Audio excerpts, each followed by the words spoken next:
कभी किसी किले के पास से गुजरे हैं आप? गोलकुंडा फोर्ट के पास से तो ज़रूर गुजरे होंगे। एक दीवार आपने देखी होगी जिसे उर्दू में फसील कहते हैं, एक लंबी पत्थरों की दीवार जो उस किले को और जो कॉलोनी जो बस्ती हुआ करती थी फोर्ट के अंदर उसकी हिफाजत करती है, प्रोटेक्ट करती है। और इसी तरह से एक टेरिटोरियल ओनरशिप उस जगह को देती है। टेरिटोरियल ओनरशिप की इतनी वैल्यू है। उसी तरह से हर मुल्क के अपनी टेरिटरीज होते हैं।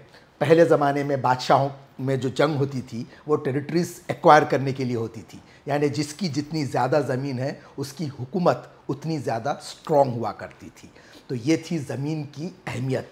खैर अब आज तो जो है इन्वेस्टमेंट के तौर पे ज़मीन के अलावा बहुत कुछ आ गया है। सोना तो पहले भी था लेकिन क्रिप्टो और पता नहीं स्टॉक्स एंड ऑल बहुत कुछ आ गया है, लेकिन जो ठोस चीज़ होती है वो या तो ज़मीन होती है या फिर सोना होता है। अब बात हम ज़मीन की कर रहे थे तो उसके ऊपर मैं बोलना चाहूँगा कि जो मुल्कों में जंग होती थी वो ज़मीन एक्वायर करने के लिए, ज़्यादा से ज़्यादा ज़मीन करने के लिए होती थी। अगर आज के दौर में आते हैं तो आप देख सकते हैं जो पिछले लोग गए, पिछली नस्ल गए, कई ऐसे हैदराबाद के फैमिलीज है जिन्होंने ज़मीन एक्वायर की थी और उसको होल्ड कर रखा था। तो उनकी जो आज की नस्ल है उनकी क्या वैल्यू है आप मालूम कर सकते हैं। मैं नाम नहीं लेना चाहूँगा, ऐसे कई हैदराबाद में फैमिलीज है जिनका दबदबा आज भी कायम है और उसकी वजह है जो ज़मीन उन्होंने होल्ड करके रखी है। तो ये अहमियत है ज़मीन की।